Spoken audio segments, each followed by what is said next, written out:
Now at 5 o'clock Central, Kentucky law enforcement officers are calling for a database that can track repeat animal abuse offenders. A Richmond homeowner tells us she had a close call after she was nearly trapped inside her burning home. And there's a meeting tonight in Lexington to discuss the placement and importance of certain markers commemorating Civil War history. Tracking, alerting, protecting. This is WKYT This Morning.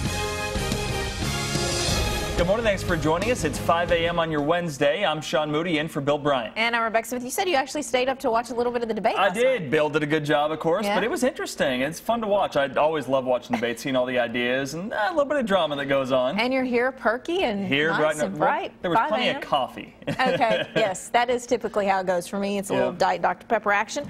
Okay, so let's see what's happening weather-wise and all the action there. Yeah, and there's really no action. I mean, once we get to the weekend, then we can start to see some, because here comes a front. It's going to be barreling on through. Another dry and calm start to the morning, 53 degrees at our Frankfort cam. And you can see temperatures across the region. We're sitting there in the 50s too. Check this out. We're 58 degrees in Jackson. Now we're starting to get a little bit warmer as the days roll along. Not just the morning, but afternoon too at 82 degrees. Pretty pleasant weather in store. But the focus is your weekend front, because that's what's going to give us little activity to deal with, and that's not good because there's a lot of festivals, big ball game going on. I'll get into that forecast in just a few minutes. All right, Micah, thank you. Happening right now, we're tracking a traffic alert out of Nelson County this morning. Dispatchers there say a semi-truck carrying hazardous materials is overturned. Yeah, it's caused a mess. That crash happened last night on a stretch of the Bluegrass Parkway. Authorities tell us the section from mile marker 21 to 25 shut down in both directions. WKYT's Mark Barber is headed to the scene right now and is joining us over the phone. Mark, what should drivers expect? Good morning, Rebecca. Well, drivers should expect some major delays this morning, and they should probably start looking for an alternate route if they're heading toward Bardstown on down to Nashville, any place like that. You're really going to have to find another route at this point, because crews are saying that this stretch of road may not reopen until 8:30 this morning. Now, they're saying that this was a serious crash that led to a serious spill, and it happened around 11:30 last night, and they're still working to clean it up this morning. So that gives you an idea of just how much work is left to be done. They say that about 11:30 last night, a semi-trailer overturned, and they say that it spilled poly oil onto the Bluegrass Parkway here. Now, the stretch of road that is shut down is between mile marker 21 and mile marker 24. They say at this point, nothing hazardous spilled onto the road that they believe. They say that there could possibly be road damage, but they're still checking into that. At this point, though, really, they're just trying to clean off that road. And in case you don't already know, poly oil, I'm told, is more like the finishing oil that is used to finish wood surfaces. So that's the kind of slick material that they're working to get up off the Bluegrass Parkway at this time. But again, this crash is going to shut down the Bluegrass Parkway, that 4-mile stretch between mile marker 21 and 24 near Bardstown, for about 9 to 9.5 hours. They're expecting it to be back open around 8:30 this morning. Now, at this point, we're about 20 miles away. We're expecting to get there hopefully in time for our 5:30 newscast. At that point, we hope to come to you live and show you, a firsthand account of what they're doing to get that road reopened, and we'll let you know when we'll have that back open for drivers as soon as possible. Back to you. All right, Mark, thank you. Also, another traffic alert this morning. A wreck in Franklin County has closed a portion of Interstate 64 this morning. That crash, we're told, is between mile point 56 and 54. Dispatchers say at least one person was injured after a vehicle overturned. They say the westbound lanes should be closed there for about another 30 minutes or so. A Richmond woman tells us her family is lucky to be alive after a fire destroyed their home. That fire started yesterday morning at a home on Three Forks Road. Robin Bragg said her husband had just had surgery and couldn't walk very well, but her mother-in-law managed to pull her husband out of the home to safety. The homeowner tells us she can't express just how thankful she is that her husband is okay. My mother-in-law somehow, in God's will, was able to bring him down the steps and get him out to the front porch. My home was gone. If it wasn't for my mother-in-law, my husband would never have made it out. Bragg says she had a fire safe in her home with some documents like birth certificates, car titles, and some jewelry. All those things were unharmed. An official cause of that fire has not yet been determined. Well, new this morning, 2 children were hurt in a crash in Lewis County. According to the Lewis County Herald, this happened last night in the Charters community. Authorities say a tractor trailer rear-ended a car, pushing it into an intersection. 2 children inside the car, a 9-year-old and 13-year-old, were flown to nearby hospitals. Another passenger was driven to another hospital. The drivers of both vehicles were not hurt. Nearly 4 months after a Bourbon County teenager was killed in a crash, a driver has been charged in her death. The crash happened over the Memorial Day weekend on Interstate 64 in Scott County. The sheriff's office says 32-year-old Muhammad Abdullah was driving recklessly when he hit the vehicle that 13-year-old Emily Sams and her family were riding in. Emily was killed in the crash. This week, a grand jury indicted Abdullah on a manslaughter charge and 2 counts of assault for seriously injuring Sam's parents.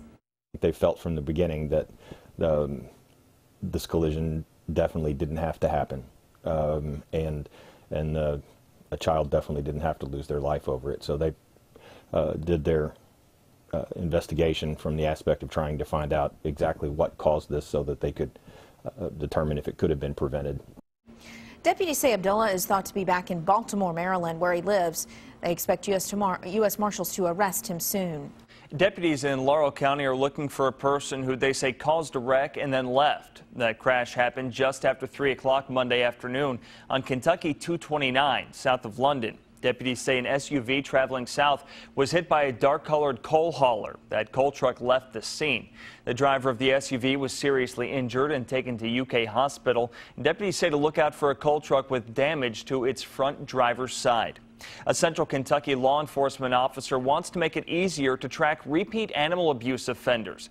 Last week, police in Florida charged Catherine Nygaard and Nancy Freeman with animal cruelty. The mother and daughter pair have been charged with similar crimes in several states, including here in Lexington. The chief of Fayette County Animal Control says he wants a national database that would track people convicted of such crimes. Back in that 2005 Lexington case, only Catherine Nygaard was convicted of 7 counts of animal cruelty. The jury found her mother not guilty.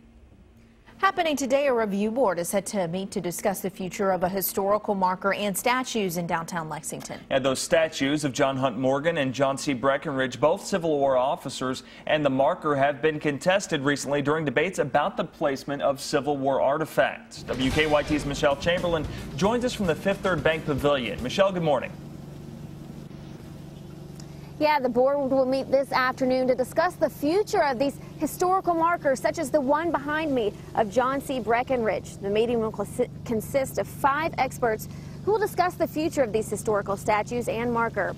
Now, that marker describing the slave trade was vandalized in July and is being replaced. The marker was in a park at Short and Upper Streets. Today's discussion will help to decide the placement of that marker and the future of the 2 historical statues of Morgan and Breckinridge, who were Confederate generals. Those statues are located in downtown Lexington. These landmarks are up for debate following the deadly church shooting in Charleston, South Carolina in June. Now, Lexington Mayor Jim Gray has said in the past that he believes the city must consider the overall effect of these Civil War memorials. He said, quote, "While we should acknowledge our history, we must also ensure an inclusive environment where every Lexingtonian is welcome and supported by our community," end quote. Today's meeting will take place from 3 to 5 o'clock in the council chamber at the Government Center on East Main Street. The meeting is open to the public. Live in Lexington, Michelle Chamberlain, WKYT. All right, thanks so much, Michelle. A Bell County company is closing its doors. A spokesperson for Duraline says they plan to close the plant before the end of the year. More than 100 people work at the plant. We're told non-union employees will get some type of severance package, while union members will receive compensation from the union. The plant is set to close December 15th. Well, one Kentucky creek has an unusual resident. It's turning heads in the community. According to a Louisville TV station, the 3-foot-long alligator is living in Skaggs Creek, a stream near Barren River Lake. Kentucky Fish and Wildlife say they know about the gator, but they say it's not a threat to people. They think it's just someone's pet that got loose. I don't know. In my opinion, it might be you know, Florida Gator fans. Maybe they implanted a little spy or something. You might see him wandering through the Commonwealth Stadium parking lot during the tailgate. You'll have to be careful with all those Kentucky fans around. Yeah, I wouldn't try to feed it. No, not a threat, but if I were in the creek, I think I might think otherwise if I came face to face there. It's 5:10 on your Wednesday morning, and WKYT This Morning is just getting started. Some people are making piñatas with Donald Trump's face on them. This woman, however, is making a dress. We'll show you more of this fan's homemade design coming up after weather. Pretty nice dress right there. Current temperatures, we're sitting there in the 50s this morning. Warmer afternoons in store. And then we see that big blasting cold front towards your weekend. I'll get into that forecast coming up next.